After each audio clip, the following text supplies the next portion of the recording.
The second verse of their story didn't begin with a grand declaration, but with a quiet look across the piano keys. Iywarin arrived at the music studio earlier than usual. The sun still stretched lazily across the floorboards, and the scent of coffee lingered in the corners. She sat down, letting her fingers dance across the keys, playing a soft tune that spoke of questions she didn't know how to ask. Her thoughts were tangled in the memory of Maywilka's touch from last night, the way her fingers had brushed her wrist when passing a pen, and the way her eyes lingered too long. Maywilka entered moments later, as if drawn by the music. "You're earless," she said softly, setting her bag down beside the cello case. Iywarin smiled, but didn't turn to look.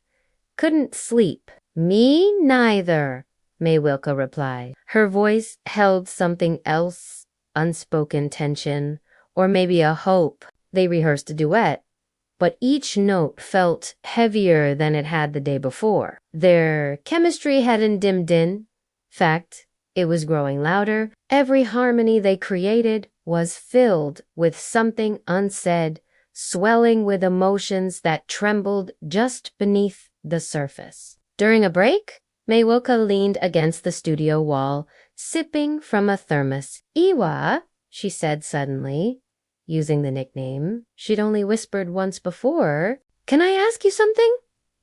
Iywarin turned slowly. "Anything. Do you ever feel like music can say things better than words?" Iywarin laughed gently, almost in relief. "All the time. That's why I hide behind it." Maywilka's eyes searched hers. "Are you hiding something from me?" Iywarin hesitated. The space between them felt fragile, like it might break or bloom. "Yes," she whispered. Silence stretched, but it wasn't cold. It felt like a held breath, one waiting to be exhaled together. "I think I'm falling for you," Iywarin finally admitted, her voice barely above the hum of the air conditioner. Maywilka stepped closer, slowly, as if each inch carried the weight of possibility. "Good," she said, "because I've already fallen." Their hands met at the midpoint, timid fingers curling together like the start of a new chord. The next few days blurred. They rehearsed in secret, lingering longer after practice, sharing inside jokes and glances that left their hearts racing. It was more than infatuation, it was comfort. It was the feeling of being known and still chosen. But with each deepening note of their bond, the outside world began to catch on. During a faculty meeting, one of the older music professors commented on their unusual closeness. The remark wasn't cruel, but it came laced with judgment. Later that evening, Iywarin found Maywilka sitting alone in the back of the practice hall, eyes closed, cello across her lap. "They're watching us," Maywilka said, before Iywarin could speak. "I don't care," Iywarin replied. "I do," Maywilka whispered, "not out of shame but fear. I don't want to lose this place. This chance?" Iywarin sat beside her, knees touching. "We'll be careful, but we don't have to lie to ourselves." "May, not about this." Maywilka looked at her then, really looked. "Then play with me." "What?" "Not just music, life, risk. Whatever this is. Just don't let me do it alone." Iywarin smiled, leaning in until their foreheads touched. Never. Their love became like their music, subtle, layered, honest. They poured their feelings into their performances, drawing applause not just for technical brilliance, but the undeniable passion in every note. One evening, before a student showcase, they played their duet for the first time in public, Iywarin's fingers glided over the piano, coaxing out longing and love. Maywilka followed on the cello bow, moving like breath. Their eyes met several times during the performance. No one else existed in the room. The crowd erupted into applause, but all they heard was each other's silent promise. "I'm with you." After the show, as they packed up, Maywilka reached for Iywarin's hand in the darkened wing of the stage. "They don't know," she murmured. "They don't need to," Iywarin replied. "Not yet." Maywilka leaned in, brushing a soft kiss to Iywarin's cheek.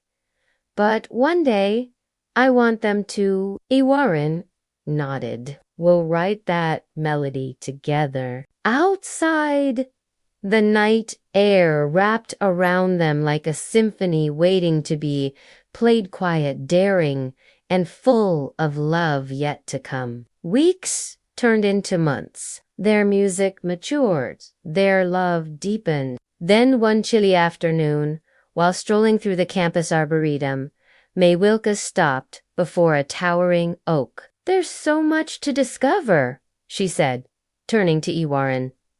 "Like what?" Iywarin asked, smiling. "Like us. There are sonatas inside of me you haven't heard, and I want to show them to you." She took Iywarin's hand, her thumb tracing lazy circles. "Well, we have forever, don't we? All the music we want to make." A shadow of uncertainty crossed Maywilka's face. "Forever isn't guaranteed. You know that? And if we don't do this now, we might never." She gestured to the music conservatory nestled amidst the trees. "There are other opportunities, choirs, orchestras, bands." Iywarin understood. Maywilka wasn't just talking about music. "So what are we waiting for?" Iywarin asked softly, squeezing Maywilka's hand. The answer was in the blush that warmed Maywilka's cheeks, in the melody of their entwined laughter, in the shared dream of a life lived in harmony. One rainy Saturday, Maywilka found Iywarin in the music studio, bathed in the golden glow of the setting sun. A melody drifted through the room, hopeful and strong. As Maywilka approached, Iywarin paused, turning to face her with a smile. In her hands lay 2 plain tickets. "Where are we going?" Maywilka asked, her voice filled with wonder. "To find our song," Iywarin replied. "To Vienna?" They landed in a city that smelled of old books and fresh pastries, where cobblestone streets echoed with the ghosts of musical giants. Their apartment was a stone's throw from the Vienna State Opera House. Its worn wooden floors and high ceilings resonated with the echoes of countless melodies yet to be written. Over the next few weeks, their music bloomed in ways neither had imagined. The grand halls of Vienna's Maywilka became their sanctuary, its acoustics a comforting embrace as they poured their souls into each note. On a crisp autumn evening, as the Danube River sparkled under a sky painted with hues of orange and purple, Maywilka took Iywarin's hand. "I love you," she whispered, her eyes shining with unshed tears. "I love you, too," Iywarin replied, her heart swelling with a love as timeless as the music that surrounded them. In Vienna, their love story continued to unfold.